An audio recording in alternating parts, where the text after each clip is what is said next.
everybody. Welcome to the Ronline Report. We just had this guy on, I know, but since then, he has won a contest. Finally. Charles Griffen was second place this year, or second place in the last two shows before this. Last year's Muscle Mayhem, you ran into Victor Martinez. A couple months ago. Second place again at the Indy Pro to Steve Kuklo. But this weekend in Kansas City, Missouri, like we were talking about, could very well happen. Charles Griffen walked away with his first IFBB Pro win. So first off, Charles, congratulations, man. Thank you, brother. Thank you, brother. Unreal feeling, my man. I'm blessed and I'm on cloud nine and I can't even sleep. I'm waking up early and just looking at my phone and I can't even sleep right now. I'm still on cloud nine, excited, man. Can't wait to get to my home gym and, just talk to everybody. So it's going crazy right now. Like it's a lovely thing. It's a beautiful thing, my man. What's the difference in your phone between the day or two after you get second place versus the day or two after you win a show? Oh my God, it's going ballistics. Like my Instagram, my Facebook, my text messages, everything is just going crazy. I got so many replies to go to on my text message. I just got to reply back to everybody. It's nonstop going crazy, man. It's a wonderful feeling, man. It's a wonderful feeling, man. When they called my name out for that first place finish in the Olympia thing, it was just like I became a big crybaby. I was a big crybaby. That's all I did. I just started crying and I couldn't hold it back, man. I started ventilating. I'm like, man, I did it. It's finally here. Well, I finally did it, so it was great. It was real great, man. Because when a guy doesn't do well, even when you do second, which is pretty well, like I never contact him because I'm like, oh, he's probably bummed, he's probably upset or sad, or I'm just gonna leave him alone. But when you win, even if it's a guy I don't know that well, I'll at least just say congrats. So your phone must be just it's going crazy. Yeah. So you contacted me yesterday. I have to say that this was your idea because otherwise people are going to say, oh, Ron Harris just wanted to go after Dave Palumbo and RX Muscle because that's his big rival.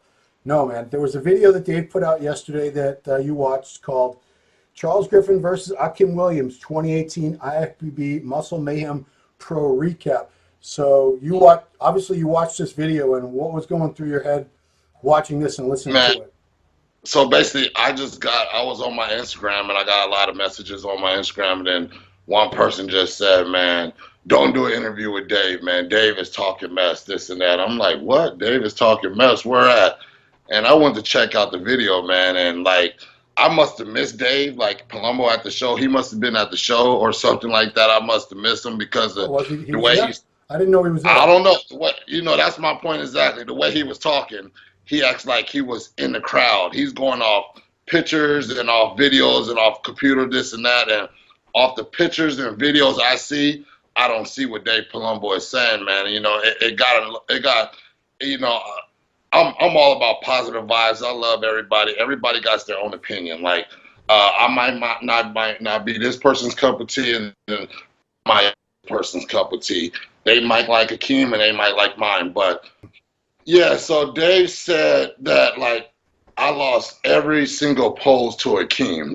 I didn't win one single pose. And it's like I said, the judges gave me one all the way across for finals and pre-judging. So for Dave to sit there and say that I lost every single pose, that's like throwing stuff into my face, and that's like saying every judge up there doesn't know what they're doing. That's just straight up garbage, man. Akeem, I'm not taking anything from anybody. I'm not an arrogant person. I'm not a cocky person. I'm very humble. I love what I do. I love every man. The hard work to get on that stage, man. So Akeem did bring it. He brung it his last two times. So what I'm getting from everybody, just because Akeem nailed it like he's supposed to be nailed it so many shows ago, he nailed it these last two times. We got to reward Akeem for that because he nailed it. Yeah. Forget about what Charles brung or forget about what this person brung. Akeem brung his best look, so he should win. That's basically what Dave Palumbo is kind of stating right there. I'm not taking anything from what Akeem looked. Akeem's a beast. That's a big boy. Yeah. He did bring it. But just because Akeem brought what he's supposed to be bringing all these other shows and he finally did it, okay, let's give him the win. Yeah. Forget how everybody else looked. Let's give him the win. And that's just straight up garbage on Dave Palumbo's part to just right there rip me apart and say that I lost every single pose. I got, like, when I said was he at the show, I was being a smart ass because he wasn't there live and in person. Anybody knows what you judge off pictures and videos is totally different. And from pictures I got and videos I got, I still see that I did not lose every single thing. And if you're live and in person, like, I was crisper. I was just wet. I was just all around crisper. Yeah, I wasn't the biggest guy, but all around, I was just that much sharper. So it got underneath my skin because Dave showed me so much love all the time. And then now Akeem is his guy. So Akeem is his guy. So he wants to just knock all my hard work down. Like, you know, I take that to heart because this is what I do. I love what I do, and I don't knock anybody. Akeem, Max Charles, that's a wide shoulder, broad, big dude, man. I was standing in the middle of them dudes, like, yeah, they were big. I'm not gonna lie. Them some big boys. I was like, damn. Because I emulate Max Charles' thing. When he does those lateral raises, I just feel like that because I see him do it. And I finally got to stand next to Max Charles. Whoa, that's a big boy. Akeem's a big boy. But, like, my total package, I brought the total package. I was tighter everywhere. I might not have been the bigger person, but I was tighter everywhere. Raphael, Michael Lockett, all 15 competitors, I put it up to all of them. We all put the work in. So it just got me mad for Dave to say I lost every single pose. Like, come on now. I think he said it was questionable. He might give you side tricep because Akim was not controlling his midsection. Yeah, not controlling his midsection. Yeah, so come on. Then he's going to say, like, one pose. He's going to give me one pose out of all. So basically, that's just straight garbage right there, man. You know, tell Palumbo, come to the Olympia, come see the Olympia in person, and then judge it. Don't judge it off your little computer screen or off your little pictures and stuff like that, and knock my craft and knock what Jensen's doing. So I took that to heart. So what he did is he just fueled the fire. So this next 14 weeks, we about to put the work in, and I'm about to show him what he's knocking my grind, knocking my hard work. I'm about to show him what I'm going to do on this Olympia stage because that's just straight garbage coming at me and then basically coming at the IFBB judges saying that Hakeem took every pose. Then why they give me ones all the way across the board? You know what I mean? I got ones all the way across the board. Not one judge thought anything different. You know what I mean? I stood in the middle the whole time. They put me next to Hakeem at the finals confirmation round. They put us in the middle. Yeah, I'm not saying I won every pose. Yeah. I'm not going to say I won every pose. But I did beat Hakeem. You know what I mean? Overall sharpness, yeah, I beat Hakeem. He's a bigger boy. Yes, he's a bigger frame. I said that when we had an interview before the show. He's a bigger frame, but I stood next to Hakeem and I beat him. So for Dave to say I lost every pose, man, that's just straight garbage right there. So, you know, it just rubbed me the wrong way when Dave said that. You know what I mean? It really did. So that's why I wanted to reach out to you because I know Dave's put his little video out, and I want to put my video out, you know, telling my part of the story, like how I get ones all the way across if I lost every single pose. You know what I mean? So that's basically just nonsense right there, man. Well, I mean, if you're going to say that the guy who's wider and who has more imposing muscle mass should win, you know, why isn't Big Ramy Mr. Olympia? He's dwarfs. Exactly. He dwarfs Phil Heath when he stands next to him. You could put two inside of one Ramy, for God's sake. Rolly Dorf's Bonac, Rolly Dorf's Dexter. Why isn't he beating him? You know what I mean? When that's what it comes down to. He's saying just because he's a bigger body, he should have beat me. I'm not gonna sit there and say I was a bigger body. I was standing. I'm not gonna lie to you, man. I was standing in the middle of these boys. I'm like, holy shit, yeah, Max and Akeem, they're big guys. Boys, you know what I mean? There's some big guys. You know what I mean? So it was great to stand up there, and I know. After I go hit this Olympia stage, we're going to get into the lab, and I'm going to do some growing, but it's not all about, I'm not going to try to go get 200, 290, 300 pounds. I'm going to try to put some quality muscle, man. You know, I'm not worried about getting up that heavy. My body feel awful that heavy, but in this off season, I'm going to make sure I go and put on some real good mass and everything like that, but I'm not worried about being the biggest guy, but I just think that was just straight garbage what Palumbo put out, and I just said that was straight garbage what Palumbo said, man. And, and it's Well, that's I should say that, I was in Toronto and Akim, that was the first time I had ever seen him in really good condition. And I was thinking he should have beaten Juan until a few days went by and I got a chance to really look at things, even though I had been there in person. But, this is what a guy named Nick Strength and Power, because I don't like to take credit for things that I didn't come up with. He made a video analyzing that show, and he said Akim was in awesome shape for Akim, but he wasn't in better shape than Morrell. I mean, Juan actually was in better condition if you look at it. But I think we get, and I'm not immune to this, we get so excited when we see somebody finally bring a look that we've been waiting and waiting and waiting. And with Akim, it's been years. It's been years. I've been looking at this guy show after show. I'm like, oh my God, not again. Like Lionel Baeke. Every time I see Lionel, it's like he turns around like, oh, not again, not again. So if I ever saw Lionel Baeke in shape, I would lose my shit because, finally, oh my God, finally. And I think that's what happened in Toronto with Akim, and that's what happened in Kansas City with Akim. Is everyone's so happy and so amazed to see him in really decent stage condition finally, that it can sort of make you forget that it's not about Akim now versus Akim a year or two ago. It's Akim versus Max Charles and Charles Griffen and Rafael Brandao on this day, on this stage, how they all look and how they all compare. Because we've accused judges of this before. We all have at some point or another on the media side, is that they're not judging the guys on that day. They're judging them based on the best they've ever looked. And I don't know. I don't think the judges do that very often. I think judges do try to do their best to just look at what's in front of them that day, right there in that moment, and decide it doesn't matter what this guy looked like last show or 10 years ago, or, let's look at these guys right now. And I think they try to do the right thing. And, clearly if it was all about hype and names, they wouldn't have picked Charles Griffen. They would have picked Akim Williams. And that's what Carmody said. He like Charles must have been. They gave it to him because he's been knocking on that door. Like, come on, man. Like, please.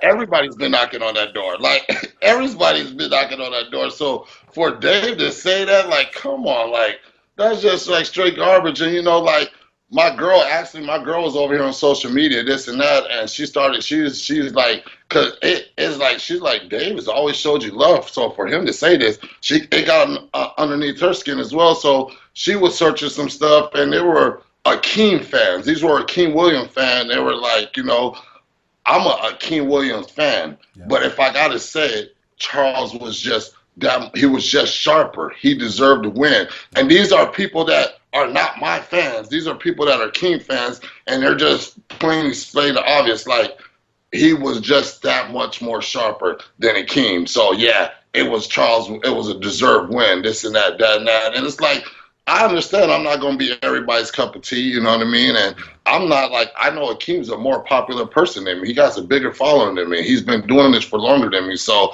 I got a target on my back right now. I see a lot of stuff coming out where it's just like, oh, Charles shouldn't have won. Charles shouldn't have won. Like, I see how it feels to be these other guys that won some shows now, like Phil Heath and all these other people that win shows. And now it's like, damn, I used to be like the people's champ. You know what I mean? I used to be like the people's champ. Now everybody's just coming at me, but you know what I mean? I love it. It's good because all I'm going to do is get back in the gym and just continue to prove them wrong. And, it is what it is. But like I said, I'm loving what I'm doing, man. I'm on cloud nine right now. I went to go donate some blood today, then eat some pancakes. I ate some pancakes. I'm about to go to the gym and meet with my peoples and just enjoy the day and, get a little back pump on. But I just had to get an interview with you, man, so I could state my side of the story because, Dave's putting it out there like I just basically got shitted on and they just gave me a win. And that's not how, that's not the case at all, man. I mean, if you're going to go with conspiracy theories, why did Charles Griffen win? Did you have some big sponsor that was paying, I don't have no Show, sponsors. no sponsor. Okay, Everything comes out of my own pocket. I don't have. Only sponsor I have is a suit sponsor. Quarter turn to the right. She makes my suits. Other than that, I don't have no type of sponsors. I do everything on my own. I don't got no big people behind me or anything like that. So I'm a personal trainer out here, and I make my own money and I do my own thing. So I don't have no big sponsors backing me, this and that. So I don't know what he's. I don't know what he's. Akeem is a much bigger name. He's been around a lot longer than you. Exactly. He just got second last weekend in Toronto. That was a controversial, close call. So if the judges were going to be in on some conspiracy theory, Akeem's got a big name sponsor, Blackstone Labs. He just came off a controversial second where a lot of people thought he should have won. If they wanted to play that game, Akeem would be the winner right now, and not you. So exactly. But let me ask you this, Charles. If Akeem had won, would you be very upset? Would you have been able to? Because obviously the judges saw it your way, straight ones. That's you can't argue with that. But if somehow Akeem had got straight ones, even though everything you guys looked exactly the way you looked, would you be able to accept it or justify it in your mind in any way? Yes, I would, because like I said, Akeem has looked the best that he's ever looked. He brought some condition. I'm not going to knock how Akeem looked. That's a massive boy, and he brought that condition. Would I have been mad at second place? Yes, because I train for first. I eat this food for first. My whole goal is to get first place. Yes, I would have been mad, but I wouldn't have been like, oh, it was a big conspiracy theory, this and that, and that. If Akeem would have brought the Akeem he brought, not the Toronto and the other Toronto show, but if he'd have brought the other Akeem and he beat me, yeah, I would have been like, there's some stuff going on because he wasn't in shape. But if Akeem would have brought what he did on Indy, what he brought at this show or at the Toronto show, and he would have beat me, hey, I'd have been like, okay, fuck, I got second place. Now I got to get ready to go to Chicago. That's what it would have been like. Now I got to get ready to go to Chicago. I'd have been mad, but I wouldn't have been like, oh, I should have won this and that, because, like I said, Akeem brought it. He did bring it. It's the best Akeem I did. If I would be lying right now if I said, like, I really felt like I was going to win that show. Like, I felt like that was my show to lose. That was my show to win. But I would be lying if I said I wasn't a little bit in the mind, like, ooh, this Akeem. When we're tanning backstage, yeah, I'm looking at Akeem. I'm over there looking, seeing how he looking, this and that. I'm not going to sit here and say I was just like, oh, I'm Mr. Phil Heath, and I know I was going to take it. No, I'm not saying it like that because I seen Akeem backstage, and I seen Michael Lockett, Max Charles. I'm looking at everybody, you know what I mean? I'm like, shit. Akeem is looking like the real Akeem, the Toronto Akeem. I seen him put his weight on the scale. He was the same weight as Toronto. So, yeah, in my head, I'm like, it's going to be a battle. And when we had the finals, they took everybody out there, and then everybody went out there, and I'm like, oh, man, it's just going to be me and Akeem on stage. And I'm like, well, let's do it. I got to pose big. I got to pose like this. And, when they called my name, man, like I said, Big Baby Huey came out. And I ain't going to lie, Ron. I did an interview with the other guy, Muscle Development guy. He's like, you ready, Charles? I hold up, man. Let me get these boobs and tears out my eyes because I'm emotional right now. You know what I mean? So that was Hector Mendoza. Yeah. So it was like, man, like I said, man, I'm loving everything, man. Loving all the love I'm getting. And, it's nothing but positive vibes. And Matt's giving me a week off. And I'm not going crazy this whole week. But I'm going to have some meals here and I'm going to have some clean meals here. Then we're going to get right back on this. And we're going to get like 13 weeks in to, bring my best that we could bring to the Olympia stage. So I'm excited, brother. I'm super excited. Cool. Well, you should be. First pro win. You got that Olympia qualification. And you beat a couple of guys who are excellent bodybuilders, excellent competitors. So it wasn't like it was a cakewalk win for you. Yes. Score sheet said straight ones. Judges saw it totally your way. And, at the end of the day, that's what really counts. Exactly. They're the ones that make these decisions. So, exactly. All right, man. Well, this was a quick one. Just wanted to definitely give you this chance to reply. And you did it very well. So that's it. I'm not sure we'll speak again before the Olympia for this, but, have a great prep. And we'll be in touch. Cool, man. Thank you, brother. All right, for the Ronline Report, this has been a quick one with Charles, the Definition Griffen, your new Muscle Mayhem Pro champion. Thanks for watching. Yeah, buddy.